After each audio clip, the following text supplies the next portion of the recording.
Our opening words this morning are by The Sacred Hoop by Black Elk, and our image is Moonrise. Earthrise, sorry. Then I was standing on the highest mountain of them all, and round me, beneath me, was the whole hoop of the world. And while I stood there, I saw more than I can tell, and I understood more than I saw. For I was seeing in the sacred manner the shape of all things of the Spirit, and the shapes as they must live together like one being. And I saw the sacred hoop of my people was one of many hoops that make one circle, wide as daylight and starlight. And in the center grew one mighty flowering tree to shelter all the children of one mother and one father. And I saw it was holy.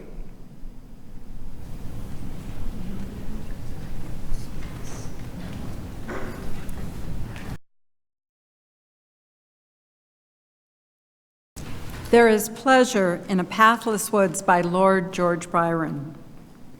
There is a pleasure in the pathless woods. There is a rapture on the lonely shore. There is society where none intrudes by the deep sea and music in its roar. I love not man the less, but nature more, from these interviews in which I steal from all I may be or have been before, to mingle with the universe and feel what can ne'er express, yet cannot all conceal. Words from the Apollo 11 astronauts, Neil Young, Buzz Aldrin, Michael Collins. In describing himself, Neil Young wrote, sorry, music is on my brain. Let's start that again. Words from the Apollo astronauts, Neil Armstrong, Buzz Aldrin, Michael Collins. In describing himself, Neil Armstrong wrote, I am and will ever be a White Sox pocket protector, nerdy engineer, born under the second law of thermodynamics, steeped in steam tables, in love with free body diagrams, transformed by Laplace and propelled by compressible flow. Neil Armstrong was a man of few but poignant words. Mystery creates wonder, and wonder is the basis of man's desire to understand. Shoot for the stars, but if you happen to miss, shoot for the moon instead. In 1971, a children's librarian at a newly opened public library wrote to a number of notable people with a request that they reply with a congratulatory letter addressed to the children in which the benefits of visiting a library were explained. In this excerpt from the letter from Neil Armstrong, he says, "Knowledge is fundamental to all human achievements and progress. It is both the key and the quest that advances mankind.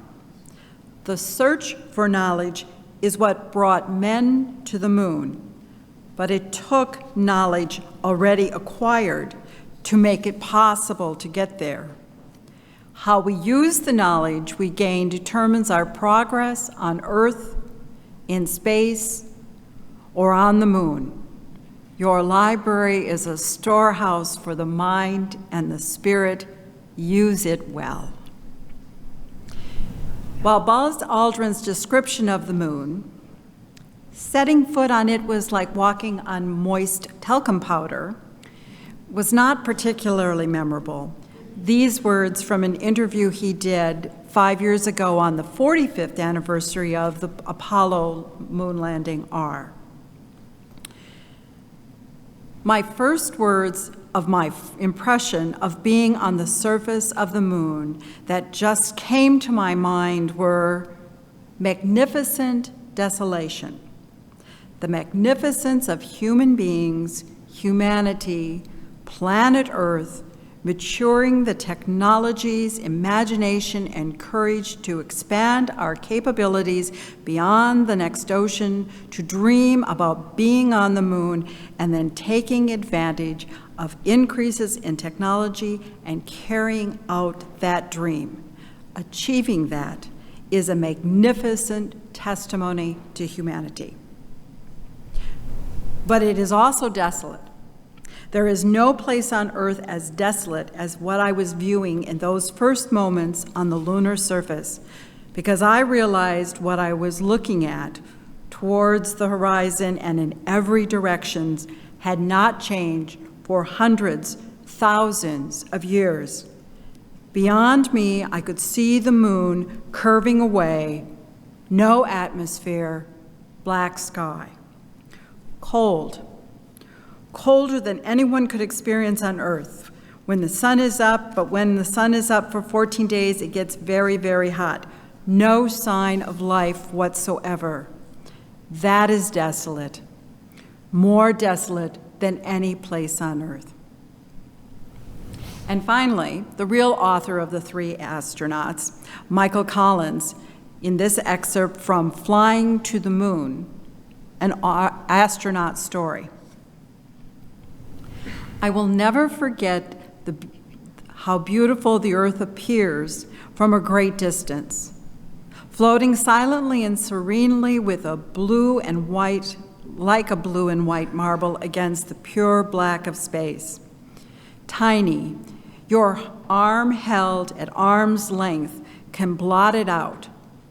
For some reason, it also appears very fragile, as if a giant hand could suddenly reach out and crush it. Of course, there is no giant hand, but there are billions of smaller hands on Earth working feverishly to change their home. Some of the changes being made are good, others bad. Newspapers and books spread knowledge, but require trees to be chopped down. It seems that nearly every advance in our civilization has some undesirable side effects. Today's young people are going to have to acquire the wisdom to make sure that future changes help our planet, not hurt it, so that it becomes the beautiful, clean, blue and white peak it seems when viewed from the moon. The Earth is truly fragile, in the sense that its surface can easily shift from blue and white to black and brown. Is the riverbank a delightful spot for watching living ducks, or a lifeless, greasy stretch of muck littered with bottles and tires? As more people fly in space and get the chance to see the fragile Earth as it appears from far away, maybe that will help bring our attention to some of our earthly problems. And the excerpt continues. People have always been inquisitive, have always wanted to visit new and different places, and have always gone wherever they have been able to go. Early humans were not content to remain in their native lands, but pushed onward to settle new domains. Then, once humans had no more territory to explore, they began inventing ways to leave their homeland, first on wings, later on rockets, and finally, in July 1969, they touched the face of the moon. Outward, past the moon, these voyages will continue.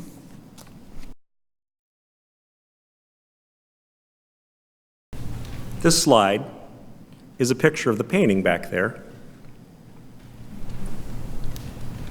Paintings on the back wall were by William Saltzman, a Minneapolis-born artist whose commissions illuminate churches and adorn institutions throughout Minnesota and the Midwest. I'm sure there's someone in our congregation who can tell you at coffee hour more about his paintings and why they were commissioned for the church. This particular painting was completed in 1953 before there was a space program that gave us this view of the Earth. I've always wondered why there was no moon in this painting.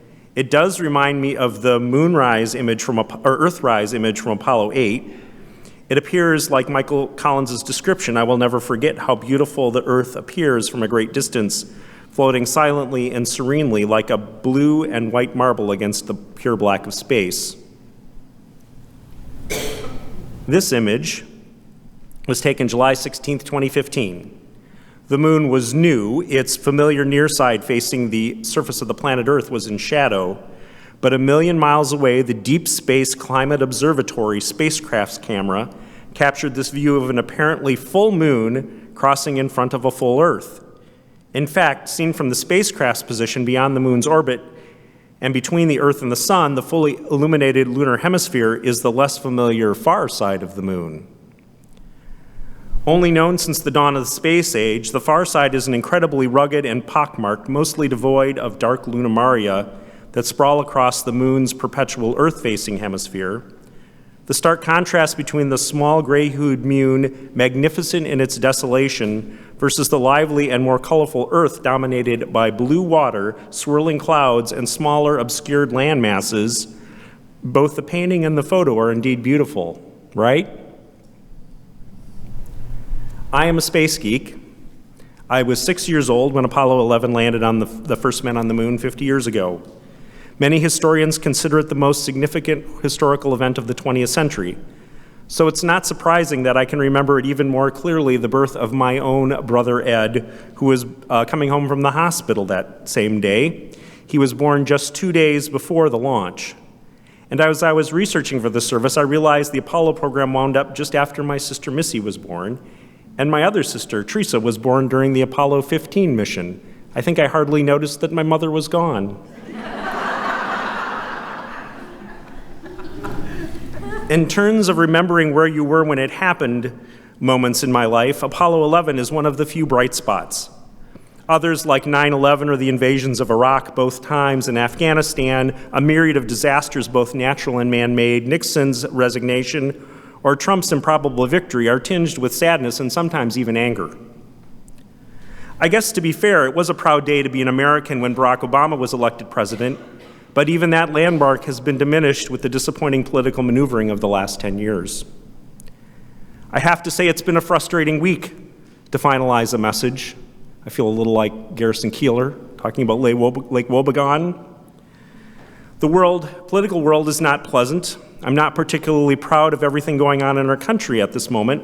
I am proud to speak out and speak up, but sometimes it feels like you're spinning wheels on social media and spitting into the winds of racism, anti-immigrant fervor, diminishing rights for women and workers, the weakening of corporate and environmental regulation, and the realization that we are in the throes of possibly irreversible climate collapse. Our summer theme is beauty, the practice of savoring life's gifts. And for heaven's sakes, I wanted today's message to be about beauty and wonder. And now I just wonder, when is all this ugliness going to end? And when is it going to get better? One of the noblest human endeavors is to seek beauty. Sometimes we think beauty comes easily. Who doesn't unlove the unspoiled beauty of nature? Beauty in nature doesn't happen simply or quickly. It doesn't take a decade, 100, or even 1,000 years to create a beautiful natural scene. It took billions of years of evolution, accidents and interactions of star stuff to create the Earth we inhabit today. Of course, there's man-made beauty too. Artists, writers, and musicians create beauty, often inspired by beauty in nature, like Saltzman's paintings, or even some of the music or words you've heard today. Creating a work, like a painting or poem or piece of music, takes specialized skills as well as imagination, effort, and time. Sometimes we can barely fathom how that beauty came into being. Sometimes it's beyond our grasp to understand. There's simpler man-made beauty around us that's not quite so esoteric. For example, a garden in your yard or even your home.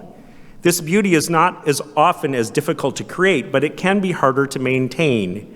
Entropy, the universe's tendency for everything to go to hell, takes its toll on beauty.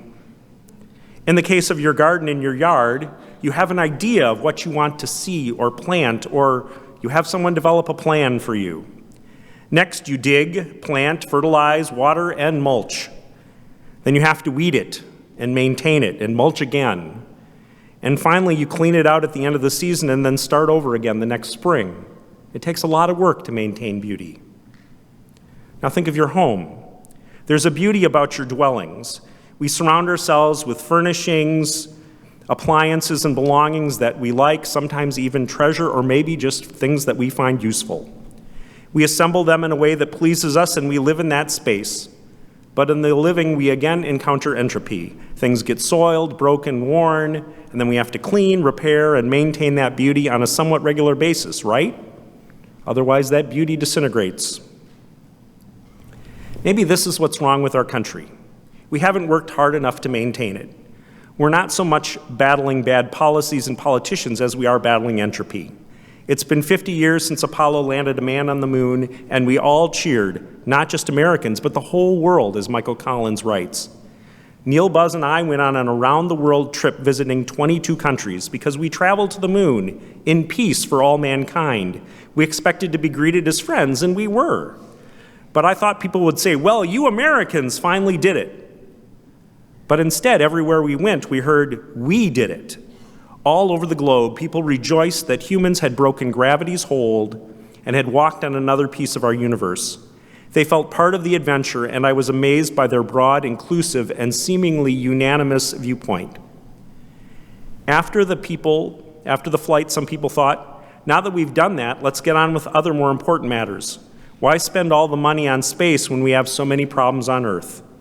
I agree with that part of the thinking. We certainly need to do a better job of taking care of our home planet, seeing its beauty and sensing its fragility from the far-off moon has made me want to talk about the need to protect the Earth in the many years since Apollo 11.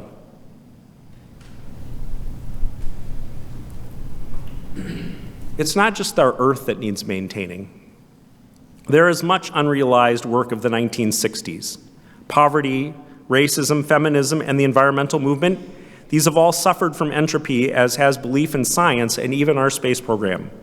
It seems that every administration since Nixon has talked about going back to the moon or going to Mars, but that's all there is, talk, no sustained effort. In the 60s, our country was not only in a space race to the moon by the end of the decade with the Soviet Union, we were in the midst of the civil rights, environmental, and feminist movements. We passed laws establishing Medicare and Medicaid. We passed the Voting Rights Act. There were also major spending programs that addressed education, urban problems, rural poverty, and transportation that were launched in this period. It was all part of what was dubbed the Great Society. Unfortunately, it all suffered from political entropy. Lyndon Johnson's administration did not pay enough attention to adequate funding and proper implementation, and many of these programs, although they still survive to this day, some for the better, most are worse for wear. So here we are, 50 years later, a healthy economy by some measures, but poverty still persists, and income inequality has raged. We've elected a black president, and he was followed by, well, if you followed the news the past week, you know. Our acceptance of what constitutes a family has evolved, but parents work much longer hours than the previous generations. We have found new ways to be socially connected through the internet, but it seems like we are more lonely people than ever. People seem less likely to know their neighbors. We're no longer in an arms race, but we're still mired in unwinnable wars abroad. We don't appear to have the political resolve to find a simple exit strategy. However, the largest challenge confronting us is climate collapse, or global climate change. I've come to agree with those who think that the words global climate change, like global warming, are not strong enough. I've been using climate collapse this week. Whatever we call it, the conditions on Earth, the Earth is now experiencing are what scientists predicted just decades ago. If anything, we seem to be arriving at extreme weather conditions ahead of schedule. So what can Apollo 11 teach us today to help us to tackle the problems that confront us? What can we learn from the space program to help make our Earth, our country, a more beautiful place? Neil Armstrong used to, because he was an engineer, used to draw a diagram in his lectures. It consisted of 4 circles, inside of which he wrote leadership, threat, good economy, and world peace. He would say that when you get all of them in conjunction, you can do something like Apollo. President Kennedy provided the vision for Apollo with these words: "We choose to go to the moon in this decade and do the other things not because they are easy, but because they are hard, because the goals that serve to organize and measure the best of our energies and skills, because the challenge is one that we are willing to accept, one we are unwilling to postpone, and one which we intend to win." That was May 25th, 1961, and NASA had no rockets to launch astronauts to the moon, no computer portable enough to guide a spaceship to the moon, no spaceships on the way, no spaceship to land astronauts on the surface, let alone a moon car to drive them around or explore, no network of tracking stations to talk to the astronauts en route. When Kennedy asked us to do that in 1961, it was impossible, said Chris Kraft, the man who invented the mission control. We made it possible. We, the United States, made it possible. So here's the impossible Apollo 11 mission in one image.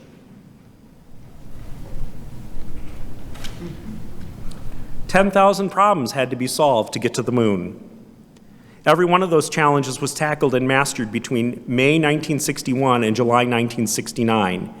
In the final 6 months alone, we went from our first manned trip around the moon, Apollo 8, when astronaut Bill Anders took the Earthrise photo, to Neil and Buzz's first steps on the moon with Apollo 11.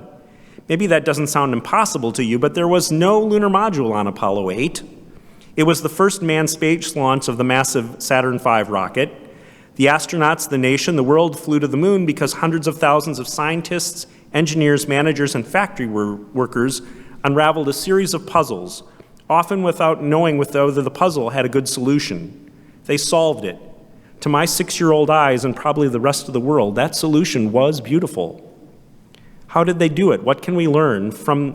During the course of relearning this amazing story of our manned space program, I learned these lessons from the astronauts. First, they were human, and they made mistakes. They were not superheroes. The emotional distance required to be an astronaut or a test pilot, the right stuff as it calls, can make life difficult for the friends and family that surround you. These astronauts were keenly aware that they were not the only brave ones, they were just part of a team.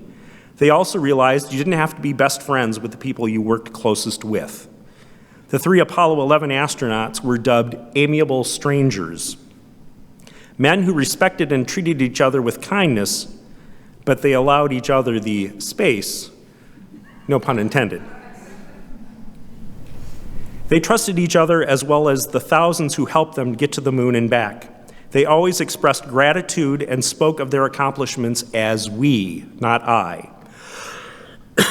Neil's famous words, "That's one small step for a man, one giant leap for mankind," were poignant, but it didn't attract attention to himself. He didn't celebrate himself or raise a fist in triumph. He took the step and then on to the next part of the mission. The astronauts trusted their technology, too. They also trusted their judgment and intuition. Their spacecraft had the smallest, fastest, and most nimble computer in a single package. It navigated them throughout space and helped them operate their ship, but they also traveled with paper star charts so that they could use a sextant to take sightings, like 18th century explorers on the deck of a ship. They did this to cross-check their computer's navigation. That computer that they used is now dwarfed by the computer power of your phone in your pocket. When the computer was taking them to a bad landing spot, Neil took control and coolly found a safe place to put it down. It's interesting to note that during this part of the mission, his heart rate was at its highest. These guys trained hard, and in the run-up to their mission, they trained to handle as many problems as they could imagine. And yet they were also expected to expect the unexpected. They were prepared. 11 of the 12 astronauts who walked on the moon were Boy Scouts, after all. Throughout training and the mission, the astronauts also exhibited a sense of humor. Sometimes it was corny and very dry, the kind of humor my father and his family practiced and appreciated the most. Often it was an outlet for a stressful moment, a way to release some of the often incredible tension. They didn't poke at others as much as themselves. They didn't take themselves too seriously. Well, maybe Buzz did. He was called Dr. Rendezvous because he was a bit of a know-it-all. NASA has lessons for us too. They were engineers and scientists, but they quickly realized public relations were important. You can't do the impossible if you don't have public support. So telling your story is mission critical. It's probably even more important today now that there are so many different ways to tell your story. It's not just radio, TV, print journalism anymore. The take you give can be filtered and shaped into something that's completely different than you can anticipate. Still, it's imperative to tell your story, not lose sight of the mileposts and the beauty we encounter along our journey. The most important lesson from NASA, though, comes from the ill-fated Apollo 13. Failure is not an option. I could write an entire sermon about learning from failure as demonstrated by the Apollo program. It's probably best exemplified by its darkest moment, the tragic loss of 3 astronauts in a fire before they even got to the real launch with Apollo 1. It could have been the end of the space race right there. But NASA mourned, regrouped, studied, admitted mistakes, redesigned, and ultimately got the Apollo program back off the ground. They stayed woke to safety for more than a decade after that, until the Challenger disaster in 1986. And after Challenger, NASA went through the same phases of regrouping as after Apollo 1. And then in 2003, the first space shuttle Columbia also disintegrated on reentry, and again, NASA had to regroup. All told, there were an astounding 135 shuttle missions over 30 years.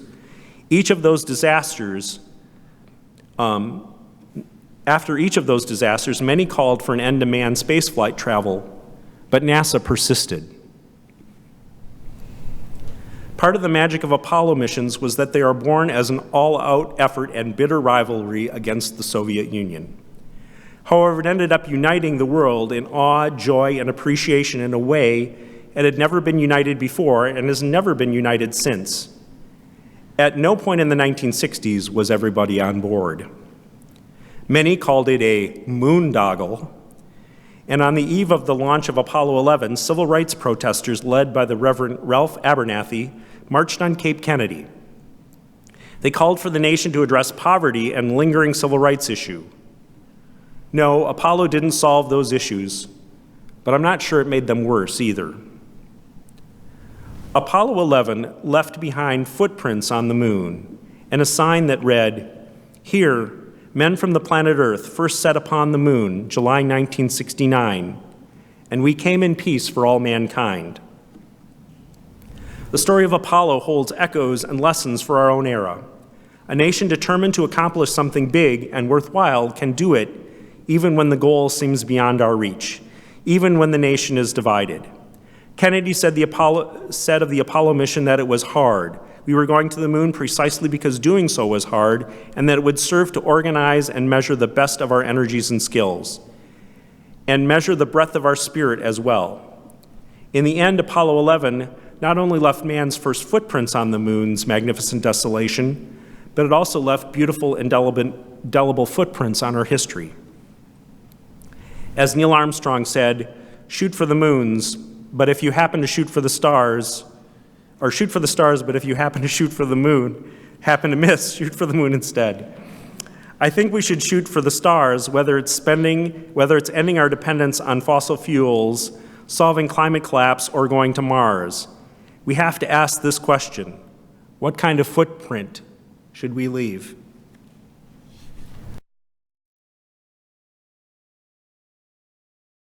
The last lunar mission, Apollo 17, took place in December 1972. Astronaut Gene Cernan was the last human on the moon, and these were his words as he left the moon.